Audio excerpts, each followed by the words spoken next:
So it's a little bit wet. I'm going to do this video from inside the car. This one is a Mini Cooper SD 2-litre diesel. Fair few bits and pieces going on this one. This is just the PDF that we've sent to the owner. These were the codes that were in it when we got to it. Lots of bits and pieces in there. It is struggling to regenerate, and that's basically down to the other codes that we've got present. Those will, when they pop on, it's going to kick the car out of regeneration. It's going to stop it doing that. Cleared the codes down. That one is back on.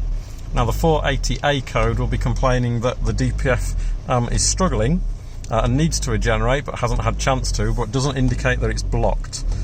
Now if we go into the live data,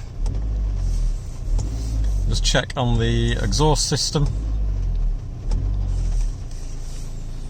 So that basically is showing that it has tried to regenerate it recently and it hasn't. The back pressure is elevated. Now a nice healthy value would be about 6 to 15 millibar.